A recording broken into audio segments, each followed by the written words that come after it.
Sunday, November 3rd, about 1 p.m.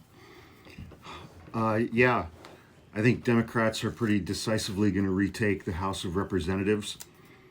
Republicans control it now. Democrats control the Senate right now.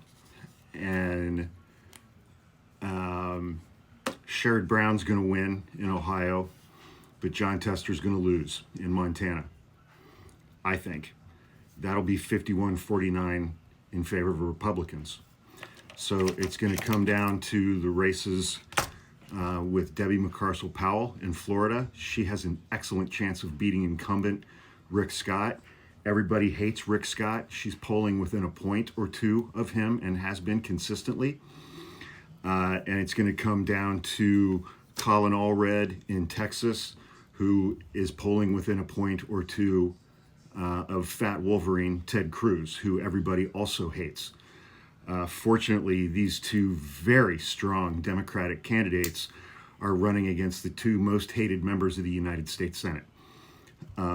However, if Kamala Harris wins and Democrats take the House, then the only thing Republicans are going to have is the Senate.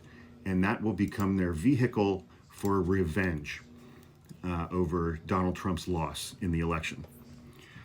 A presidential term is 4 years long. There's a strong possibility that there will be 3 Supreme Court vacancies during the next 4 years. Sam Alito, Clarence Thomas, and Sonia Sotomayor. She's having some health problems. Will Republicans in the Senate just say, fuck you, we're not going to give you any Supreme Court nominees during an entire 4-year term? Many of them are going to want to. There's nothing preventing them from doing that. The fight, if Republicans take the Senate, the fight over judges is going to be constant and infuriating. But so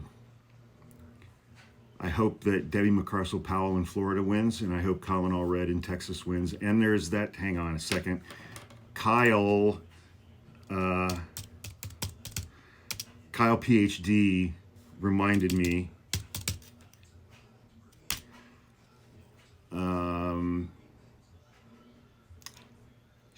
what's the guy? There's a guy running, Dan Osborne. There's an independent running for Senate in the state of Nebraska. Who could beat the Republican candidate, but he's an independent. So who knows? But he could beat. He's within a point of beating the Republican candidate in Nebraska, incumbent Deb Fischer. So